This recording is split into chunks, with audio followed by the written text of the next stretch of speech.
The trees exploded. That's what I remember most about Hürtgen Forest. Not the cold, not the mud, not even the Germans. The trees. Artillery shells would hit the pine trees, and they'd explode into thousands of wooden spears, raining down on you like God himself was throwing knives. We called them tree bursts.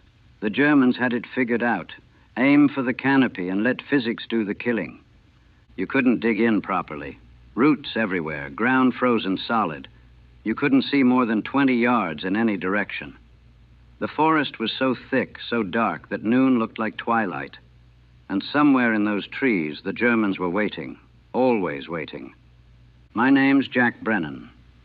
I was 20 years old, private first class, 28th Infantry Division. We called ourselves the Keystone Division, Pennsylvania boys mostly. I was from Scranton, coal country.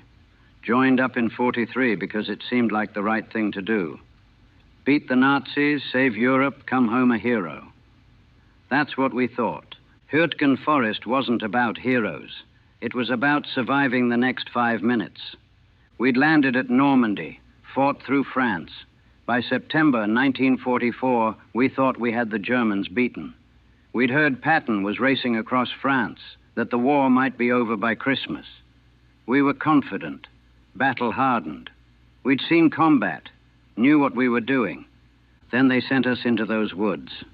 The Hürtgen Forest sits on the German-Belgian border, maybe 50 square miles of the densest, darkest pine forest you've ever seen.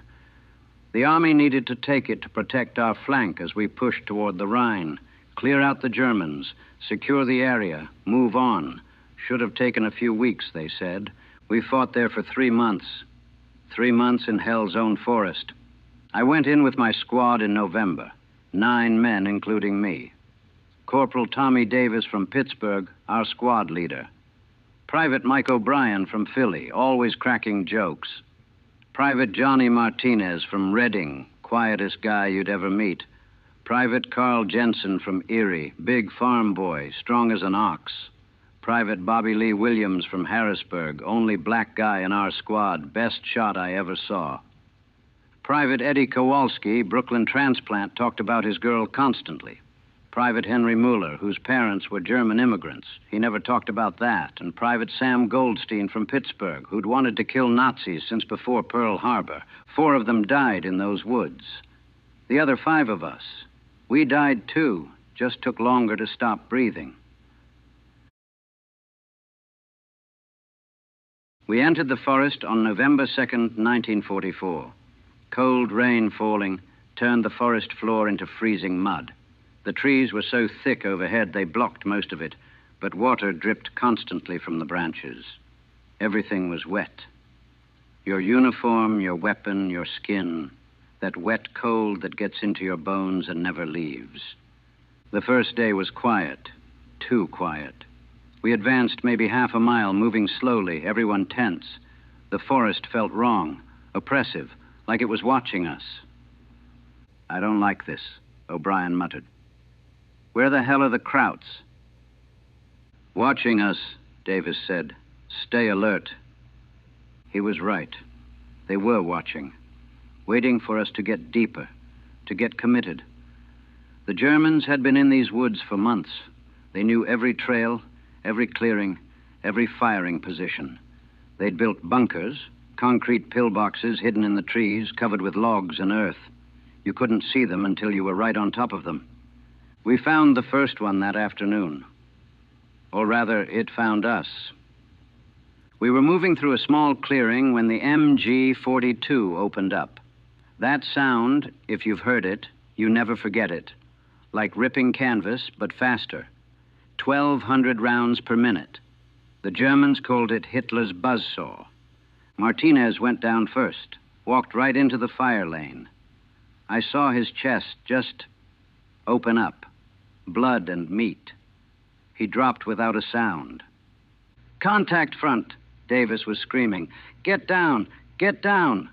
We hit the dirt, trying to find cover behind trees in the mud anywhere. The machine gun kept firing, chewing up the forest around us. Bark exploding, branches falling. I pressed myself into the wet ground, couldn't see where the fire was coming from. Jensen tried to move, to get to Martinez. The MG-42 found him, caught him in the legs, spun him around like a rag doll. He went down screaming. Not the heroic movie scream, the real thing. High-pitched, desperate, the sound of someone who knows they're dying. "Stay down," Davis yelled. "Williams, can you see the position?" Williams was inching forward, rifle up, looking. "Bunker! 10 o'clock, maybe 40 yards. We couldn't see it, just dense forest and shadows. But the Germans could see us perfectly. We were pinned, exposed, dying. Davis made a decision. "Kowalski, smoke grenades. Brennan, when the smoke pops, you and me and Muller are going left. Williams, you and O'Brien suppress that bunker. Goldstein, get to Jensen, pull him back." Simple plan, probably wouldn't work. But we had to do something. Kowalski threw the smoke. White phosphorus blooming in the cold air, mixing with the mist and rain. The machine gun kept firing blindly into it. We moved. I don't remember crossing that distance, just remember running low, trees flashing past, mud sucking at my boots. Davis was beside me, then Muller. We got around the flank of the bunker, just a concrete box with a firing slit, almost invisible under the logs and earth covering it. Davis pulled a grenade, yanked the pin. "Frag out." He threw it through the slit. 4 seconds. The explosion was muffled, contained by the concrete. The machine gun stopped. We waited. Nothing. Davis signaled us forward. Muller went first, rifle ready. I followed. There were 3 Germans in that bunker. The grenade had done its work. I won't describe it. Don't need to. War is ugly, and grenades in confined spaces are uglier than most things. When we got back to the clearing, Jensen was dead, bled out in the mud. Goldstein was sitting beside him, covered in blood, crying. Martinez was still where he'd fallen, staring at nothing. 2 dead in our first contact. We'd been in the forest for 6 hours. The days blurred together. We'd advance 100 yards, hit resistance, call for artillery, wait while our own shells exploded in the trees above us. Those tree bursts killed as many of us as they did Germans. Didn't matter. We had to keep pushing. The forest itself was the enemy as much as the Germans. You couldn't see, couldn't orient yourself. Every tree looked the same. We'd get separated from other units, wander in circles, stumble into German positions, or our own men by accident. Friendly fire was constant. You'd hear shooting, rush toward it thinking it was your guys in trouble, and walk into American machine guns because nobody could see who was who. The 3rd day, we found a clearing that had been hit by artillery. Trees shattered, ground torn up, and bodies. German and American mixed together, impossible to tell who was who in some cases. The shells had been falling for days, weeks maybe. Some of the bodies were old, decomposing. Others were fresh. O'Brien threw up. Muller just stared. Even Davis looked shaken. "Keep moving," he said quietly. "Don't look. Just keep moving." But you couldn't not look. They were everywhere, hanging in trees where tree bursts had caught them, lying in shell holes filled with freezing water, stacked outside bunkers where the Germans had run out of time to bury them. The smell was impossible to describe. Death and pine trees, cordite and rot. It soaked into your uniform, your hair, your skin. You'd try to eat your rations and taste it, try to sleep and smell it. It became part of you. We lost Kowalski on the 5th day, stepped on a mine. Germans had the forest seeded with them. Bouncing Betty, they called it. Jumps up to waist height before it explodes. Kowalski was talking about his girl, about the letter he'd gotten from her, about how they were going to get married when he got home. Then he stepped wrong, and there was a click. He had maybe half a second to understand what was about to happen. I saw his face change, saw him realize. The mine jumped, exploded. I was 10 feet away. The blast knocked me down, left me deaf for hours. When I could see again through the smoke and dirt, Kowalski was gone. Just gone. pieces everywhere. His letter was floating in the air, torn and bloody. We kept moving. Had to.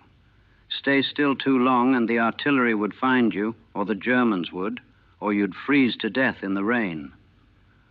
Muller started talking to himself on the 6th day. Quiet, muttering in German, the language his parents had forbidden him to speak at home.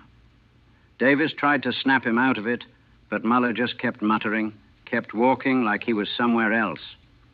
The Germans counterattacked on the 7th day. Came out of the forest like ghosts, field gray uniforms, perfect camouflage in the mist and shadows. They were on us before we knew it. Williams saved us, started firing before anyone else reacted, that beautiful M1 Garand ringing out clear and true. Dropped 3 Germans in as many seconds. The rest of us came out of our shock, started shooting. The fight lasted maybe 2 minutes, felt like hours.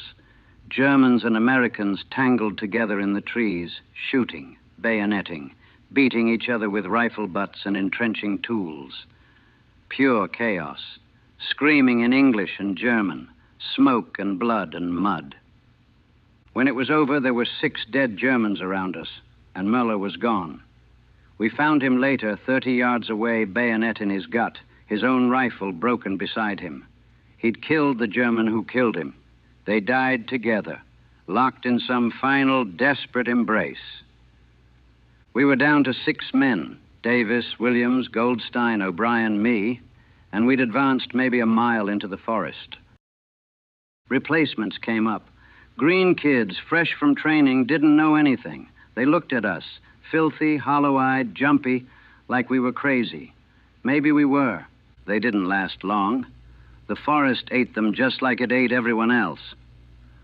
One kid, couldn't have been more than 18, asked me how to stay alive. I didn't know what to tell him. Don't step on mines. Don't stand in the open. Don't be unlucky. What's the right answer when the forest itself is trying to kill you?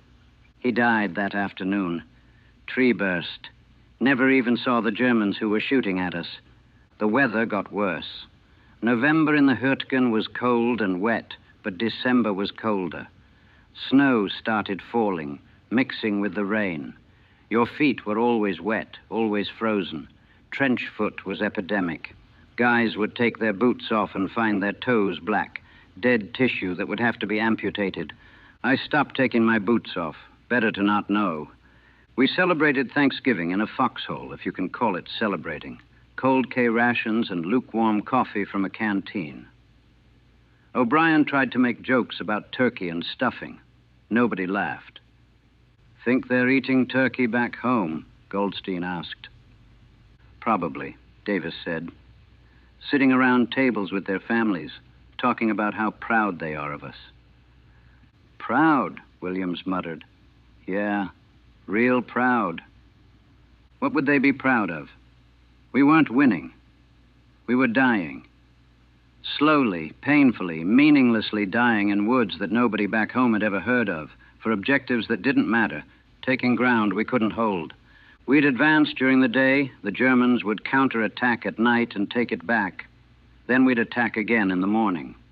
Same trees, same bunkers, same mud. Just different bodies. The Germans started using artillery more effectively. They'd wait until we were bunched up, crossing a clearing, moving through a ravine, then drop shells right on us. The tree bursts were devastating. You'd hear the whistle of incoming shells and drop flat, but there was nowhere to hide.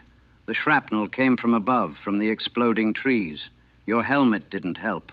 Your foxhole didn't help. You just pressed yourself into the mud and prayed. O'Brien lost his mind during one barrage, started screaming and couldn't stop, just kept screaming until his voice gave out, then kept trying to scream, this horrible rasping sound. Davis had to slap him hard to snap him out of it. Pull it together, Mike. Pull it together. But O'Brien wasn't together anymore. None of us were. We were fragments, pieces of people, held together by routine and terror and the knowledge that if you stopped moving, you died. My breaking point came on December 4th. We'd been in the forest for 32 days. Felt like 32 years. We were ordered to take a bunker complex near a place called Hill 232. Intelligence said it was lightly defended. Intelligence was wrong. Intelligence was always wrong. The attack started at dawn, as much as there was dawn in that dark forest. We moved up with what was left of the company, maybe 40 men out of the 200 who'd gone in at the start. 40 ghosts stumbling through the trees. The Germans let us get close, real close. Then they opened up from 3 sides. Machine guns, mortars, rifles, a perfectly executed ambush. We'd walked right into it. Men went down everywhere. I hit the dirt behind a fallen log, Germans shooting over my head, bullets smacking into the wood. Heard Davis yelling orders, but couldn't make out the words over the gunfire. Then the mortars started, heavy stuff. The shells were hitting the trees directly above us, exploding in the canopy. The tree bursts came down like the end of the world, wood and metal and death raining from the sky. I curled up behind that log, hands over my helmet, as small as I could make myself. Pieces of trees were slamming into the ground around me. I could hear men screaming, dying. Couldn't help them. Could barely help myself. A tree burst hit directly above me. I felt the log I was hiding behind shudder from the impacts. Felt something hot tear through my shoulder, wood or metal, couldn't tell. The pain was immediate and complete. I think I blacked out for a minute. When I came to, the firing had slackened. I could hear Germans shouting to each other. Heard our guys pulling back, the ones who could still move. I tried to get up. My left arm wouldn't work right. Looked down and saw blood soaking my uniform. A 6-inch splinter of pine was sticking out of my shoulder, buried deep. Someone grabbed me. Goldstein. "Come on, Jack. We gotta move." He hauled me up, half carried me back through the forest. I don't remember much of it. Just pain and the sound of gunfire fading behind us and Goldstein muttering prayers in Hebrew under his breath. We made it back to what passed for our lines. The medic pulled the splinter out. I think I screamed, and patched me up with sulfur powder and bandages. Said I was lucky. Lucky it missed the artery. Lucky it wasn't my head. I didn't feel lucky. Davis came by later. His face was different, older, empty. "How many?" I asked. 12 made it back, out of 40. 12. We'd lost 28 men in that ambush. 28 more bodies for the forest. "Williams?" I asked. Davis shook his head. "Gone. O'Brien, too. They didn't make it." Bobby Lee Williams, the best shot I'd ever seen, who'd saved our lives a dozen times. Mike O'Brien, who'd tried to keep our spirits up with bad jokes and worse impressions. Gone. Just gone. Left behind in those dark trees with all the others. It was just Davis, Goldstein, and me left from the original squad, 3 out of 9, and a forest full of replacements who'd be dead in days. "They're pulling us out," Davis said quietly. "What's left of the division. We're done. Done." After 32 days and thousands of casualties, they were finally pulling us out. We hadn't taken our objectives, hadn't secured the forest, hadn't accomplished anything except dying. I started laughing, couldn't help it. Just started laughing, and once I started, I couldn't stop. Davis looked at me like I'd lost my mind. Maybe I had. "We're done," I managed to say between laughs that were more like sobs. "We're done." But we weren't done. Not really. The forest wasn't done with us yet. They pulled us out on December 8th, loaded what was left of the division onto trucks and took us to the rear. Hot food, dry uniforms, heated tents, luxury beyond measure. I couldn't eat, couldn't get warm, kept hearing tree bursts in every sound. kept seeing Williams and O'Brien and all the others in every shadow. The 28th Infantry Division went into Hürtgen Forest with about 8,000 men. We came out with about 3,000. 5,000 casualties in 5 weeks. For a forest nobody had heard of, that didn't matter strategically, that we didn't even fully take. They gave us 2 weeks to rest and refit. New replacements, new equipment. Then they sent us to the Ardennes. You might know it better as the Battle of the Bulge. Another desperate fight in winter forests. More friends dead. More ground taken and lost and taken again. I got hit again there, took shrapnel in my leg, got sent to a hospital in England. The war ended while I was recovering. May 1945. Germany surrendered. We'd won. I didn't feel like we'd won. I felt like I'd lost something in those dark trees that I'd never get back. I came home to Scranton in June 1945. My family threw a party. The whole neighborhood came out to celebrate. Jack Brennan, war hero, home from Europe. They wanted stories, wanted to hear about the brave soldiers and the defeated Nazis and the glory of victory. I couldn't tell them, couldn't explain what Hürtgen was like. How do you describe a forest that eats men? How do you explain tree bursts to people who've never been shelled? How do you make them understand that we didn't win? We just didn't all die? I tried working in the coal mines like my father. Lasted 3 weeks. Being underground in the dark in the close spaces. It was too much like the forest. Too much like being back there, waiting for something to kill you. Tried construction, tried factory work, couldn't hold a job, couldn't focus. Every loud noise made me hit the deck. Every shadow looked like a German. Every forest, every normal, peaceful American forest looked like Hürtgen. I started drinking.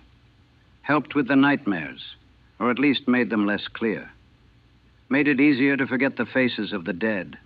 The sound of O'Brien screaming. The sight of Williams going down. Davis killed himself in 1947. Drove his car into a tree. Police said it was an accident. His family said it was an accident. I knew better. I knew he'd been back in that forest every day since we left it, that he'd never really come home. Goldstein made it longer.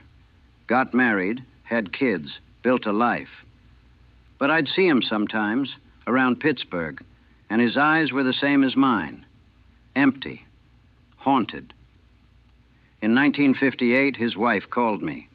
Sam had a breakdown, was in the hospital, kept talking about the forest, about the trees exploding, about friends who'd been dead for 14 years. I visited him. We didn't talk much, just sat there. 2 men who'd been through hell together, who'd survived when so many hadn't, who'd spent more than a decade trying to forget. We never left, did we? He asked me. No, I said, we never left. It's 1979 now, 35 years since Hürtgen Forest. I'm 55 years old, never married, never had kids, never built the life I was supposed to build, because I'm still there, still in those dark trees, still hearing the buzz of MG-42s and the whistle of mortar shells and the crack of tree bursts, still seeing Martinez drop, Jensen bleed out, Mueller die with a German bayonet in his gut, still watching Williams and O'Brien stay behind while we pulled back. People thank me for my service sometimes, say I did my duty, say I helped win the war. I don't feel like I won anything. I feel like I lost. Lost friends, lost innocence, lost whatever part of me understood how to be human in a world that isn't trying to kill you. The Army says we took Hürtgen Forest eventually.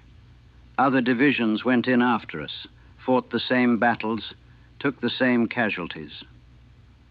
By February 1945, the forest was ours. For what? The Germans were already falling back. The war was already won. We could have gone around it, could have bypassed it entirely. Instead, we fed men into that meat grinder for months. American and German boys dying in the dark under trees that exploded for ground that didn't matter. Some historian is going to write about Hürtgen someday, going to analyze the tactics, the strategy, the decisions, going to count the casualties and draw conclusions about what went wrong. What went wrong was simple. We went in. We went into that dark forest, and we never really came back out. 3 men from my original squad survived to see 1945. 3 out of 9. Now it's just me. Davis is gone. Goldstein is gone. All the others went long before. And I'm not really here either. I'm just a ghost, walking around Scranton, pretending to be alive. The real Jack Brennan, the 20-year-old kid from Pennsylvania who thought he was going to be a hero. He died in those trees. What came back was just fragments, pieces of a person, held together by routine and medication and the desperate hope that someday I'll forget. But I won't forget, can't forget. Those trees are still there, in my head, in my nightmares, in every quiet moment. Still exploding, still killing, still full of boys who never came home. The war ended 34 years ago. That the forest never ends, never.